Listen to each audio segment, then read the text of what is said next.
What is going on, my fellow nerds? Operator Otter here, and today we're going to be going over some updates with the Frozen Lightning build. But first, what I'd like to do is to apologize to you formally. My bad. My goal was to essentially give you guys daily updates on this build and then really focus on the gameplay instead of spending 1 or 2 days editing the video like I did last season and falling behind on the market. I wanted to hastily make some videos and hope that you guys could catch up and connect the dots. And in doing so, I found that I basically gave you a book of instructions with half the pages missing, and that's not the quality that this channel provides, and I want to apologize for that. We're going to fix that this video, and we're going to move forward and be better. All right, so let's get started. So first thing is we're going to talk about the PoE Ninja. So essentially what happened was that there was an update for Path of Building. I didn't update, I generated a link and I sent it out to you guys without even checking it. Yeah, my bad.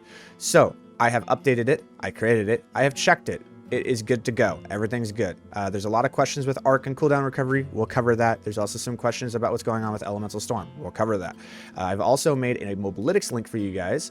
This does not have any writing or anything in it that's going to tell you rotations, but it's just another avenue for you to look at the build if that's something that you prefer. Second, let's say that you're just now getting to mapping and you don't have Maligaros. These are very expensive now. Very, very expensive. And you probably don't have a way of getting them. Does this build work without Maligaros? Yes, but not in the way that you think. This build is a crit focused build, and what we can do is we can actually change it from being a crit focused build to a spell damage build, and I'll show you how to do that. Instead of running Maligaros, you'll run regular gloves. This is going to make it easier for you to get to those resistance. You just make sure that you have mana in it, because that's going to really help. The second thing that you're going to do is instead of cast on critical, you're going to run Trinity. This is a new persistent buff for the Druid. What this does is that it gives you around 45% damage for your lightning, and then it gives you about 30% damage for your cold and your fire. It's a really cool buff. Make sure that you quality it so that you get the increased skill speed. It'll also give you 15% cast speed. It's very nice. It's a very good spell gem. From here, we're going to go into our tree. Anywhere that we see crits, crit hit chance here, here, anything like that, we're just going to convert it into spell damage. Like right here, there's spell damage nodes here, there's spell damage nodes here, there's some spell damage nodes down here. Make sure that you go around and you grab spell damage, and essentially instead of doing damage through doing crits, you're just going to do damage through higher damage spells. That's essentially how this works, and it'll still work very well, and you'll be able to do T15s just fine. With those questions out of the way, let's go into the next set of information. All right, from here, let's go ahead and talk about gear. So let's talk about rings first. These are upgrades. We want mana, maximum mana, cast speed. They're going to cost about a div each, and we want to quality them with Neural Catalyst. Neural Catalysts look like this. They are a reward from Breach. So they're here. Neural Catalyst, you need a couple of them to get the mana quality up to 40%. Expect about 1 to 2 divs of investment to each of these rings. From here, the focus. This is a 2 to all spells, increased cast speed, mana. Those are the 3 stats that you're looking for. It's only going to cost you about a div, maybe 2. From here, we have the amulet. Maximum mana, all spells, cast speed. Those are the 3 stats that you're looking for. That 3 to all spells makes this amulet worth like 20 to 30 divs. It's very expensive. It's more expensive than Maligaro. So what you can do is just go +2 to level of all spells, and it'll still work just fine. You're going to be a little bit weaker, but you'll be able to do T15s just fine. No sweat. Don't worry about it. From here, the most expensive piece by far is going to be the Dueling Wand. This wand, I looked yesterday on the site, and it's worth like 100 to 140 divs. I crafted this live on stream for like 4 or 6 divs, something like that. And I may just make a crafting guide on how to do this for you guys, because I don't want you to spend 30 times more than what you need to actually make this wand. I will show you guys how to make this wand pretty deterministically, but for right now, I have other things that I need to work on and focus on. So you can search for other people. There's people in the comments. Please let them know how to craft the wand if you know how to. It's not hard to do. But if you don't have time on knowing how to craft and you just want to buy it, just go for +3 to level of all spells, because that's going to make it so much cheaper. Maybe only 4 or 5 divs. It's going to make it a lot cheaper. The +4 to spells is really rough. But the 5 things you're looking for: spell damage, maximum mana, all spells, critical hit chance, cast speed. Those are the 5 things that you want on this wand, and you want it to be dueling.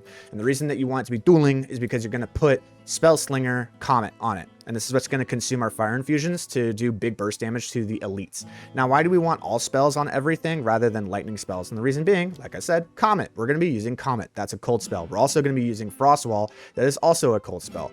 And the combination of both of these in the build is really making the burst damage against a single target go through the roof. And we'll go into details about how that works. But that is the gear changes. So now let's go ahead and move on to some other information.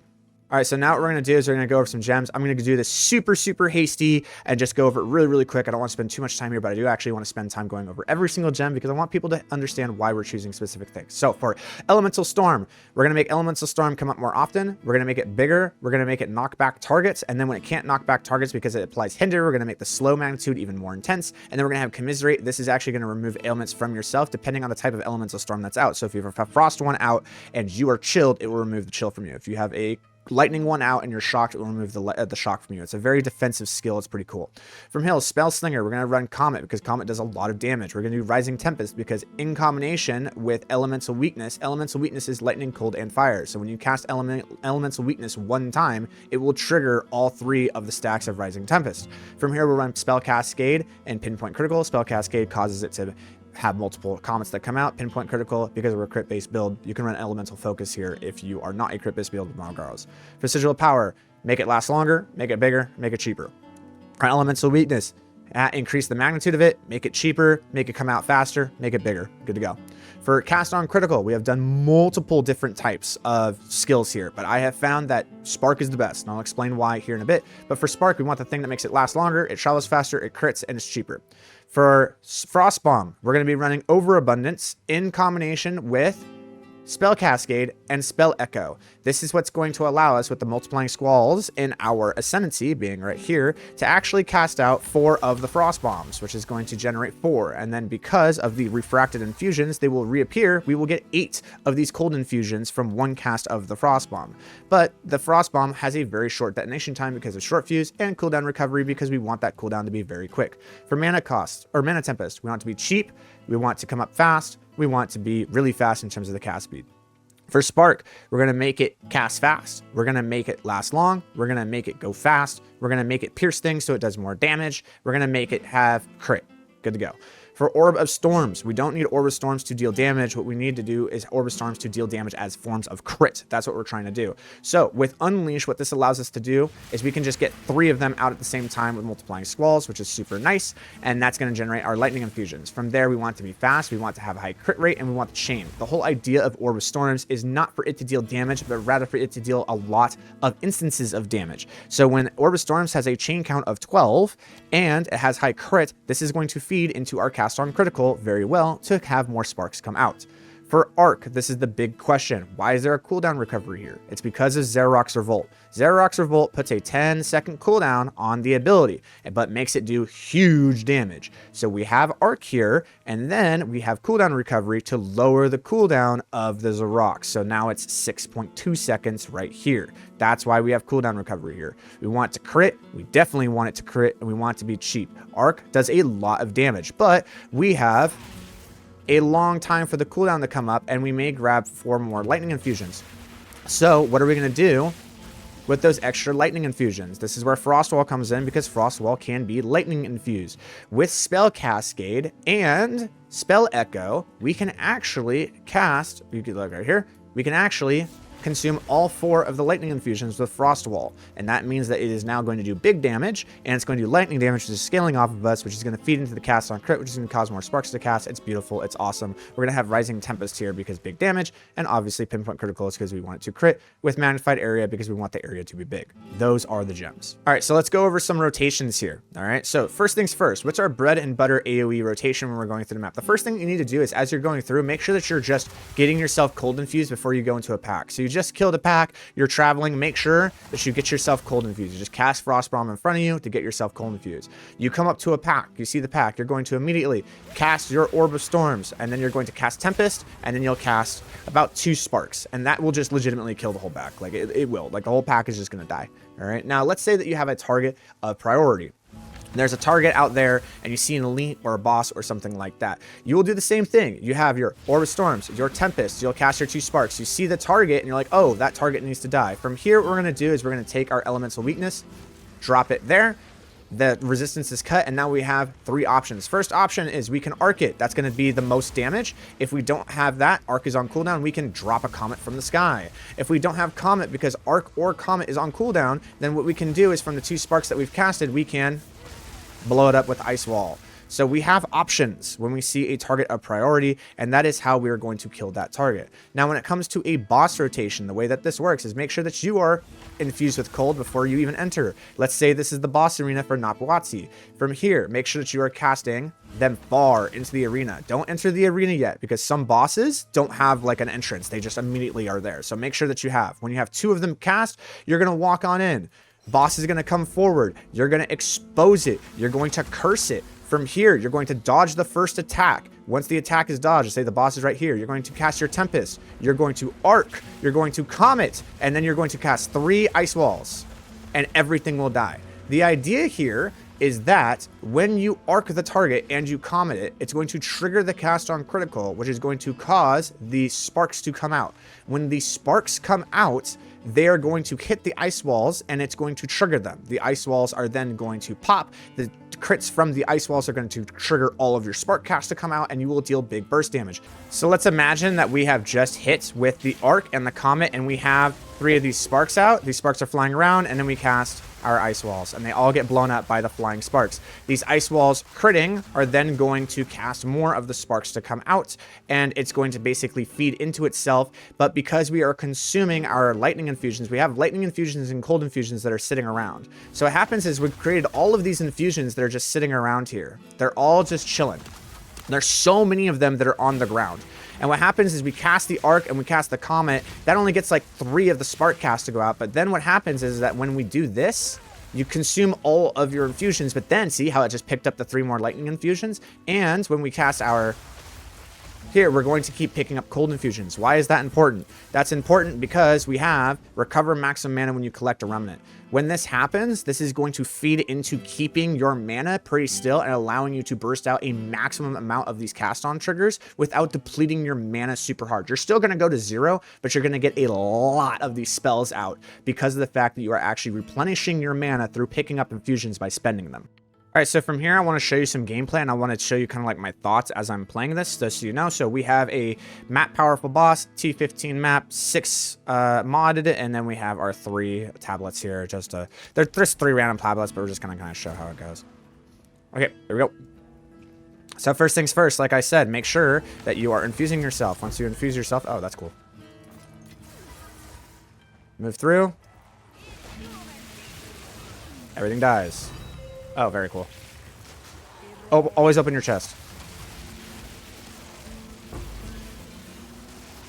Now, when you have Abyss, I like to cast a Sigil of Power here. But you see how I'm dropping comets right there, right when the boss comes out? Good, they're dead. Cool. And you see how I casted Elemental Weakness as soon as they came out? That's kind of what we want to do. So from here, my Tempest isn't coming out. Now my Tempest comes out, everything dies. We move forward. We go ahead and grab this. We're going to just push forward to get to our boss. We can go ahead and do this right here. I like to do the Sigil of Power right on the start because that allows me to kill any of the things that are moving onto me. We kind of want to move in a circle here. So we'll just keep going down. This is not really the best place for a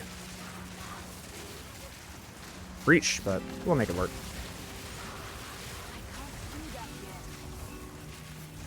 You can also have some fun with just using ice walls just to mix it in if you want. Just have some fun. You can go ahead and mix in ice walls. They're not necessarily necessary. They're much more of a boss thing, but you can utilize them just to kind of have some fun with them. Just be like, oh, look, I have ice walls. I can go ahead and cast some comets over there and then move this way. I'll go ahead and arc. That'll kill out the whole room. I'll go ahead and ice wall here. I see this guy. I'll go ahead and comet him. All right, we can just go ahead and push forward. We have another Abyss right here. I'm going to go ahead and create this, and then we're going to resistance cut. I'm going to go ahead and drop some comets. All right, that solves that. We're going to keep pushing upwards because the boss is usually up. Keep going this way.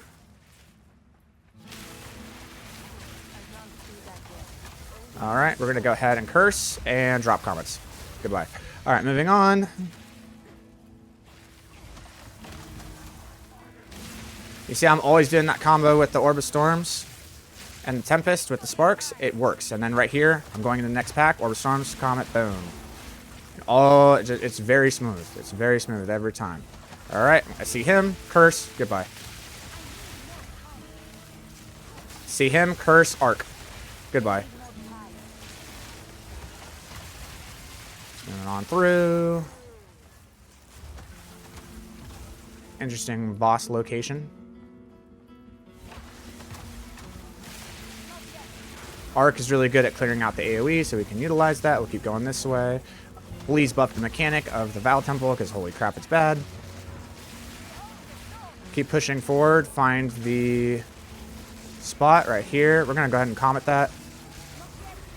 Go ahead and cast that. This gets it prepped. I'm going to go ahead and do this, and then I'm going to ice wall because I don't have anything else. Good to go.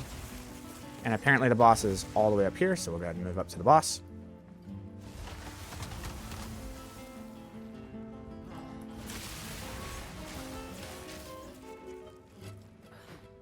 Maybe it's here. I don't know, man.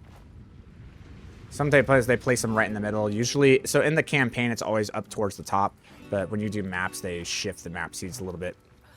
So it can be not in the direction you think. So I'll go make sure I'm infused. Okay, so here's the boss arena, right? I'm not entering the arena. I'm going to cast 2 sets of these. 2 sets are good. I'm coming in right to the boss. I'm going to cast this. Casting my Orb of Storms to be ready. Here, curse, dodge the first attack. And here we go.